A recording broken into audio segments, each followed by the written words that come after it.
Eh bien, salut à toutes et à tous, bienvenue dans ce nouveau Daily Tips numéro 4. On est le jeudi 8 avril 2021 et aujourd'hui j'ai envie de m'adresser aux créateurs de contenu qui vendent des produits d'information, peu importe, du merchandising, etc. J'ai envie de m'adresser à eux pour vous donner mes meilleures astuces, mes 4 meilleures astuces sur ce qui est selon moi le système financier le plus rentable à l'heure actuelle dans le monde. On va parler d'abonnement. Et on va se baser en partie sur le livre Subscribe de Tien Tzuo, qui est excellent et je te mets le lien en description si tu veux acheter le livre. À l'heure actuelle, peut-être que tu vends du contenu, peut-être que tu vends des produits d'information tels que des formations par exemple ou du merchandising quant à ton identité sur internet, si tu es streamer, youtubeur, etc. et que tu constates que ton offre elle ne décolle pas, que ton offre elle ne tient pas.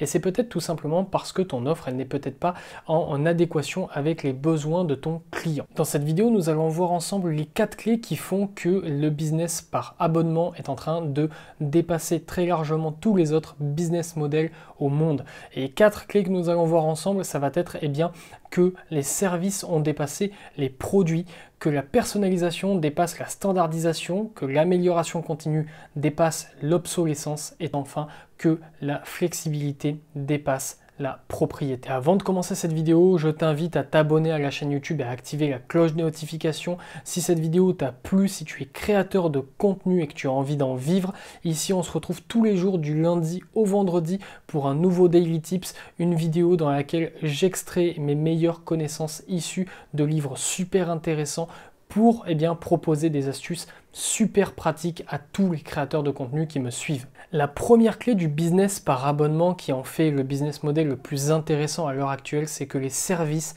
ont dépassé les produits. Tout le monde à l'heure actuelle ou quasiment a un service par abonnement tous les mois. Que ce soit Netflix pour regarder des films et des séries, Crunchyroll pour regarder des animés, Spotify pour écouter de la musique, Amazon pour avoir des produits sans livraison, enfin sans coût de livraison et plus rapidement, Twitch pour soutenir un streamer, etc. Il y a depuis quelques années aussi l'essor des box par abonnement, que ce soit pour de la nourriture, des vêtements, etc.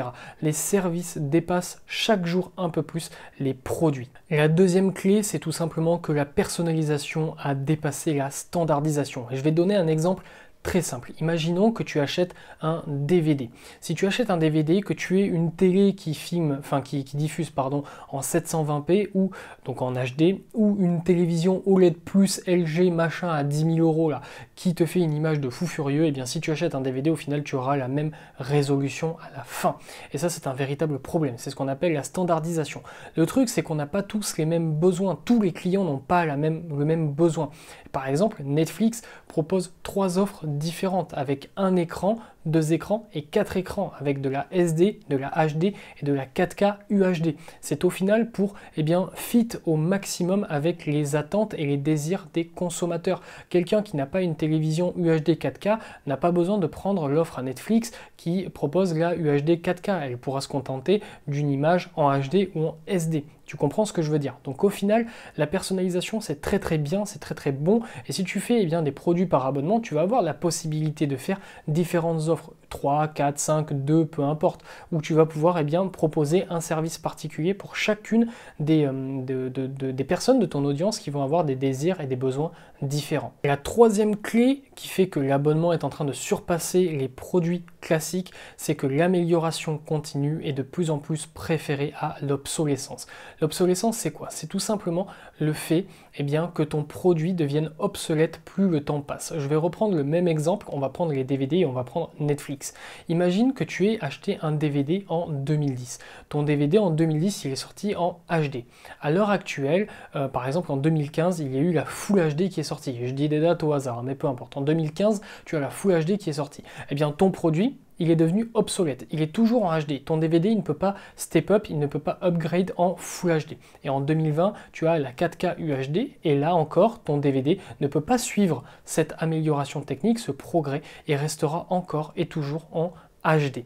Alors qu'avec un service en abonnement, tu peux upgrade petit à petit tes offres par rapport à ce qu'il sort de nouveau. Tu as une amélioration continue. Imaginons qu'à l'heure actuelle, eh bien, l'offre de Netflix la plus grosse ce soit de la 4K UHD.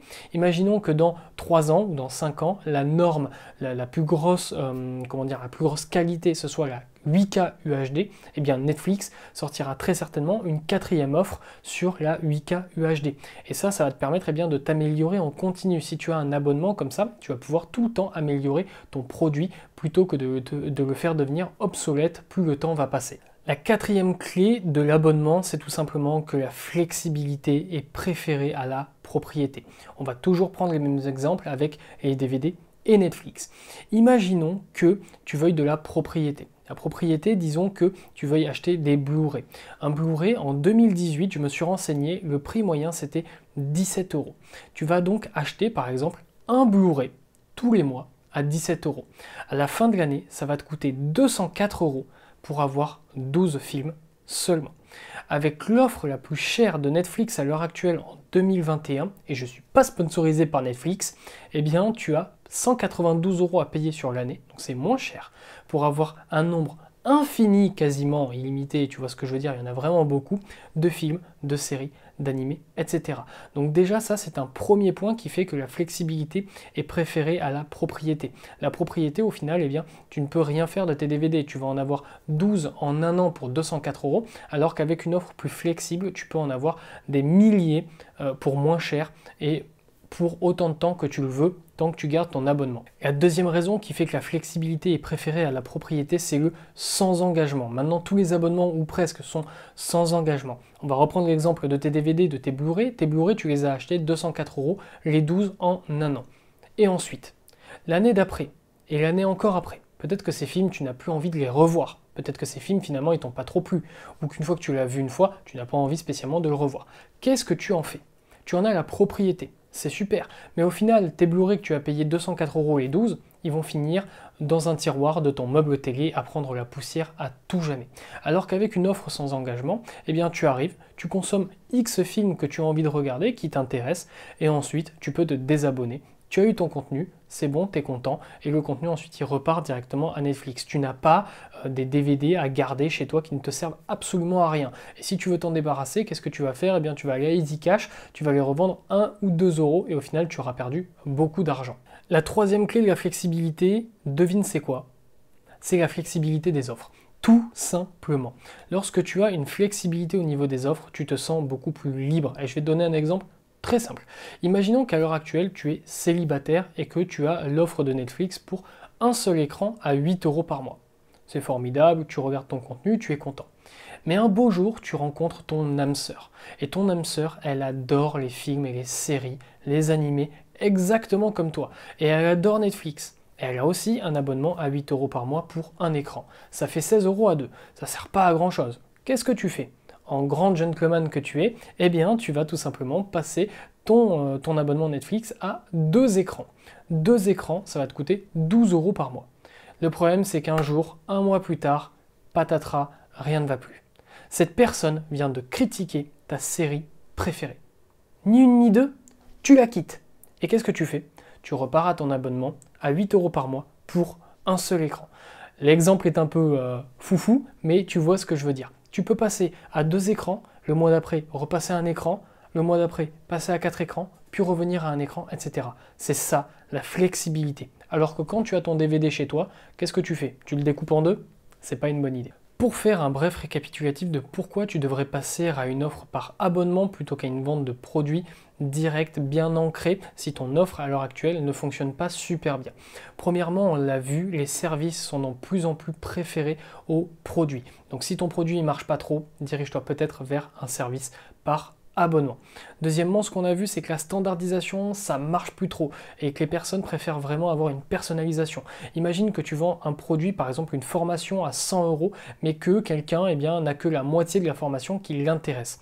Eh bien, peut-être que cette personne serait prête à acheter si ça valait 50 € pour avoir la moitié de la formation parce qu'il n'y a que ça qui l'intéresse. Avec un service par abonnement, tu peux segmenter comme ça pour que toutes les personnes de ton audience s'y retrouvent plus facilement.